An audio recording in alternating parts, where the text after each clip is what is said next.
আমরা বলছিলাম যে কক্সবাজারের যে দুর্ঘটনাটি ঘটেছে বিষয়ে বিস্তারিত জানাতে আমাদের সঙ্গে যুক্ত আছেন সহকর্মী মন্তোষ বেদজ্ঞ। চলে যাচ্ছি তার কাছে। মন্তোষ, দুর্ঘটনাটি আসলে কিভাবে ঘটলো এবং এ নিয়ে আপনার কাছে সবশেষ কি তথ্য রয়েছে, বিস্তারিত জানাবেন।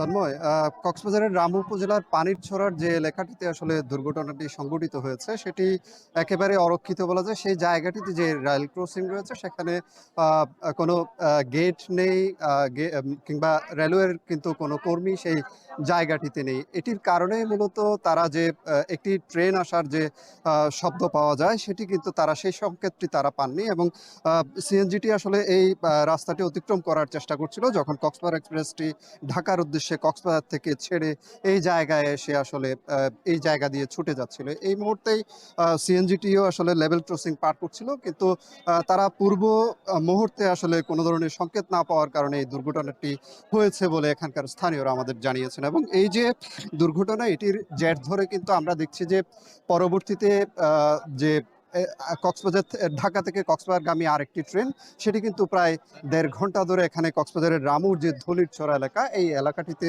স্থানীয় জনসাধারণ আটকে রেখেছে। এবং তারা যেটি দাবি জানাচ্ছে সেটি হচ্ছে এখানে যে তিনটি এই আশপাশের এলাকায় যে তিনটি লেভেল ক্রসিং রয়েছে রেলওয়ের, সেগুলো যেন নিরাপত্তা নিশ্চিত করা হয়, এখানে যেন গেট স্থাপন করা হয়, এবং অন্যান্য যে তাদের যে তদারকি, অর্থাৎ কোনো ট্রেন এলে যাতে তারা সংকেত পান সেই ব্যবস্থাটি যাতে করা হয় সেটি তারা আমাদেরকে বলছিলেন। এবং যে মর্মান্তিক দুর্ঘটনাটি আসলে দুপুরে হয়েছে সেটি যদি একটু বলি, যে এই ট্রেনটি যে সিএনজিকে ধাক্কা দিয়েছে সেই সিএনজি কিন্তু প্রায় 1 থেকে 1.5 কিলোমিটার দূরে গিয়ে কিন্তু সেটিকে টেনে নিয়ে এসেছে। এবং এর প্রেক্ষিতে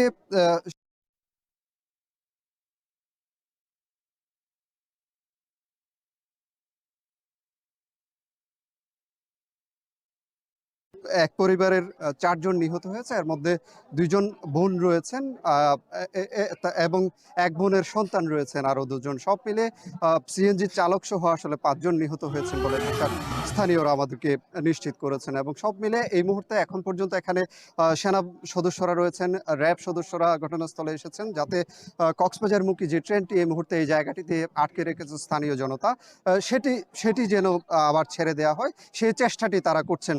তন্ময়, এই ছিল সবশেষ। আমাদের সঙ্গে যুক্ত হয়েছিলেন কক্সবাজার থেকে সহকর্মী মন্তোষ বেদজ্ঞ।